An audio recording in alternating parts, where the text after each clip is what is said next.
Marks angles স্কুলের পক্ষ থেকে আপনাদের সবাইকে স্বাগত। মার্ক্সবাদী হিসেবে আমরা ভারত পাকিস্তান যুদ্ধের বিরুদ্ধে। কিন্তু কেন? অতীতে আমরা কাশ্মীরে ভারতের রাষ্ট্রীয় সন্ত্রাসের প্রতিবাদ করেছি। পাকিস্তান কর্তৃক সন্ত্রাসী সংগঠনের মদদ দেওয়ার বিপক্ষে থেকেছি আমরা। পেহেলগাঁও হত্যাকাণ্ডেরও নিন্দা জানিয়েছি। আসলে সন্ত্রাসের কোনো ধর্ম নেই, সে ধর্মের নির্দেশে চলে না। কাশ্মীরে নিরস্ত্র পর্যটকদের যে সন্ত্রাসবাদীরা নির্বিচারে গুলি করে হত্যা করেছে তাদের কোনো ক্ষমা নেই।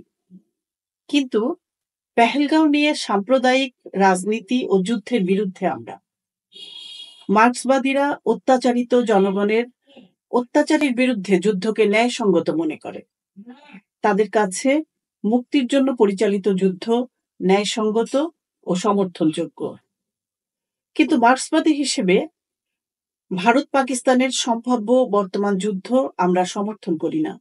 কারণ প্রথমত, এই যুদ্ধ জনগণের মুক্তির জন্য নয়। এই যুদ্ধ কোনো জাতির স্বাধীনতার লক্ষ্যে পরিচালিত নয়। এই যুদ্ধ কোনো বিপ্লবের অনুঘটক হয়ে উঠবে না।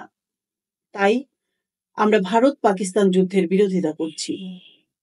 দ্বিতীয়ত, এই যুদ্ধ উভয় দেশের সাম্প্রদায়িক শক্তি ও বৃহৎ পুঁজির স্বার্থ রক্ষা করবে। ভারতের সংখ্যালঘুদের উপর দমন পীড়ন বাড়াবে। উভয় দেশের জনগণের দুঃখ দুর্দশা ডেকে আনবে। তাই আমরা ভারত পাকিস্তান যুদ্ধের বিরোধিতা করছি। ভারত পাকিস্তান যুদ্ধ হলে সেই যুদ্ধে কেউ জিতবে না, হারবে দুদেশের জনগণ। প্রভাব পড়বে প্রতিবেশী দেশগুলোতে।